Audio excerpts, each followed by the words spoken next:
Australia has fast become one of the most popular choices among GIs going on leave.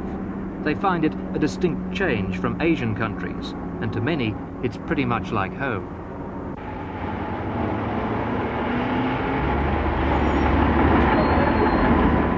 First stop on arrival, the R&R Centre at Sydney's King's Cross. On the move today, boys. Excuse me, what are you most looking forward to now you're here? Nice warm water, nice beach, good food, lots of steak and lots of milk. What about after that? Nice looking women. Sir, I just want to see your beautiful city. Reminds me so much of home. And what about after that? Well, I imagine we'll go back to the war. Common sense and good judgment will keep you out of any problems with the local authorities. There are a few pet peeves of the local authorities that I must mention, and I'll run through them real quickly for you.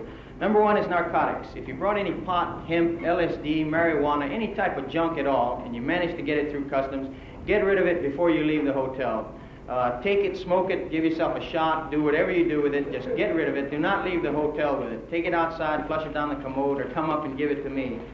Brought any souvenirs such as claymores, hand grenades, pistols, blackjacks, switchblades, any type of weapons or firearms at all. Do not, once again, do not leave the hotel with these. Turn those in to me at the conclusion of the briefing. I'll give you a receipt for them on the day you depart. Just come in with your receipt and I'll give you back your little toys. A couple other laws I'd like you to bear in mind while you're here. Number one is indecent language. For indecent language, you may be fined up to $50.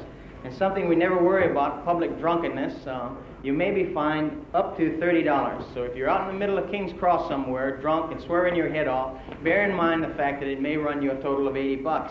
If you happen to spit while you're doing this, it may cost you $84. Hello? Yes, hi, Mom. Well, right. Hey, listen, Mom. I'm calling from Sydney. I'm on R&R. Yeah, Jack and I came over down for R&R. Yeah, we'll be here for another about 3 or 4 days.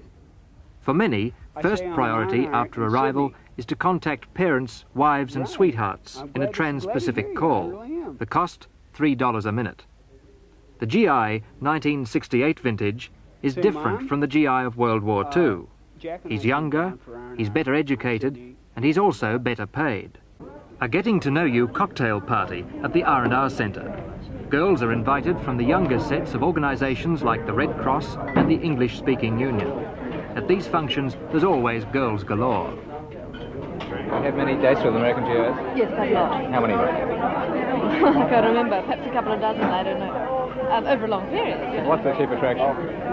No attraction in that way at all. Merely, what can you do for the war except help these people who believe, I think, that they're doing something for you, no matter what you believe about them. They're marvellous. They're perfect gentlemen. In what respect? Well, their manners, what they do. They treat you so nicely. They really do. Have you formed any romantic attachments? No, I couldn't say that. Friendships, yes. Some I like and some I dislike. Some are very full of themselves and I don't like that. Do you prefer them to Australian men? Not really. Why not? Because they're too egotistical, some of them. Do you feel that 5 days during which the GIs are here in Sydney is long enough to develop a relationship with a girl? Oh, yes, most definitely. You can feel not perhaps a romantic attachment, but you can become quite attached to them, and you feel for them when they go back to Vietnam. You worry about them. Well, Australians are more courteous than American people, and when a stranger comes in to Sydney, as I've found, everybody's nice and wants to make them feel comfortable. Now in the States, a stranger's more or less on his own because people just don't care. What sort of relationship do you think you can develop with a girl during 5 short days here? Well, I could develop any kind of relationship. Well, not just so much as loving and leaving them. It's just that a man, knowing he's going back into combat, wants to go back with a memory of something worth fighting for. The R&R Hospitality Service, clearing centre for scores of invitations that come in by phone from Australians offering to entertain American servicemen.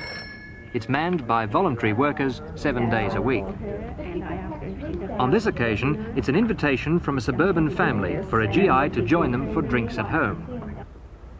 The guest, Private Michael Fitzpatrick, a 20-years-old conscript in the Marine Corps. He saw action at Hue and was twice wounded in combat. Hello, Mike. Hello. How are you? Fine. I'm fine. Mrs. Thompson. Fine. Come on inside and meet the girls. And how long have you been in Sydney? Yeah, since Sunday morning. Oh, you enjoying your stay here? Oh, very much so. Oh, that's good.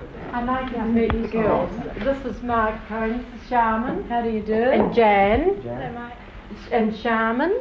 Charm. Hello. And this is Yvonne. Ron. And Mrs. Burns. How do you do, Mike? And Mr. North from New Zealand. I know this one. Fine. Would you like something to drink? I'll take one of your Australian beers here. Yes, very good Australian beer. To boost business, this discotheque offers GIs free drinks and food for 2 hours on special gala nights.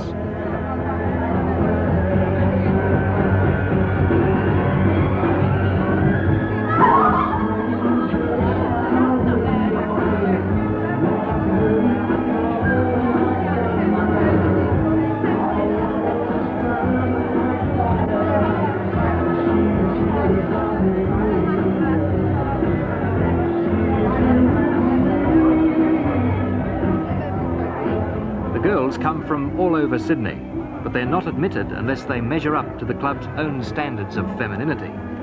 Club manager, Mr. Ivor Balmain. We like the family type of girl, a nice type of girl, you know.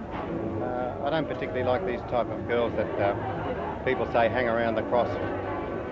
It's a much-used term, of course, but a girl that I think I'd be proud to talk to. Do you screen them at all? In a way, yes. We have 2 commissionaires. We have 2 men at the rope down just before they go into the dining room. That's myself. We like to see a girl that looks pretty wide open, feminine type, hasn't got that vindictive look on her face. Nice hairdo. I don't like these swept-up hairdos, very heavy pancake makeup, these atrocious-looking clothes. I like to see a nice way-out girl, a good little swinger. Are the R&R boys big spenders in any way? No, normal family type of boy. I think they would have. For the 5 days they're here, I suppose more than the average person would have to spend, but I think they're very wise with their spending. I put on a pair of civilian clothes, I go to a bar, I meet some Australian people, I talk to them, and I forget the war. You don't find it ever intrudes on your thoughts at all? Never. The people here are very nice about it, they just don't talk about it.